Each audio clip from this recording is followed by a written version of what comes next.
শ্রীলঙ্কার পক্ষে টেস্ট সিরিজে বাংলাদেশের হয়ে ইনিংস শুরু করবেন কারা, এ নিয়ে বেশ জল্পনা কল্পনা রয়েছে। দুই ওপেনারের একজন এনামুল হক বিজয় হতে যাচ্ছেন, এটা মোটামুটি নিশ্চিত। তবে অন্য ওপেনার নিয়ে গুঞ্জনের মধ্যে শোনা যাচ্ছে বিজয়ের সঙ্গী হতে পারেন অধিনায়ক নাজমুল হোসেন শান্ত।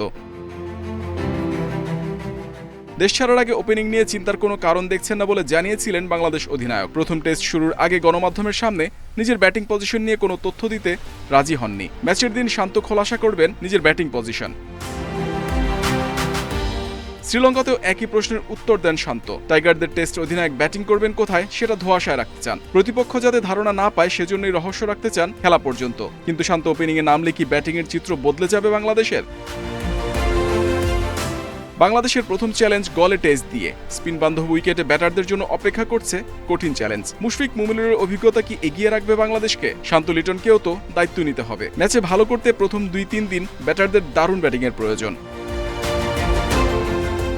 সমুদ্র ঘেঁষা গলের উইকেটের সঙ্গে স্পিনের বন্ধুত্বটা অনেক দিনের। এমনকি প্রথম দিন থেকে উইকেটে ধরতে থাকে স্পিন। প্রথম টেস্টে বাংলাদেশের মূল চ্যালেঞ্জ গলের উইকেটকে কেন্দ্র করে। শেষ 5 বছরে গলে 373 উইকেট নিয়েছেন স্পিনাররা। এমন সুবিধা আর কোনো মাঠেই পায়নি। তাই ব্যাটারদের জন্য টিকে থাকা যে অনেকটা দুঃসাধ্যের সেটা স্পষ্ট।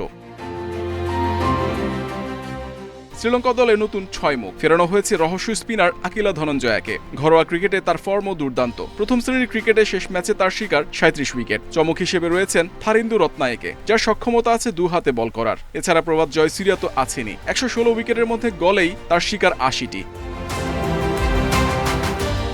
শ্রীলঙ্কার এই স্পিন আক্রমণকে খুব কাছ থেকে দেখার সুযোগ হয়নি বাংলাদেশের। ভিডিও দেখেই প্রস্তুতি নিতে হবে লঙ্কান স্পিনারদের সামলানোর। চ্যালেঞ্জ থাকলেও নতুন যাত্রা জয় দিয়ে শুরু করতে চায় বাংলাদেশ। ক্রিকেটারদের ইতিবাচক মানসিকতায় বদলে দিতে পারে টাইগারদের পারফরম্যান্সের গ্রাফ।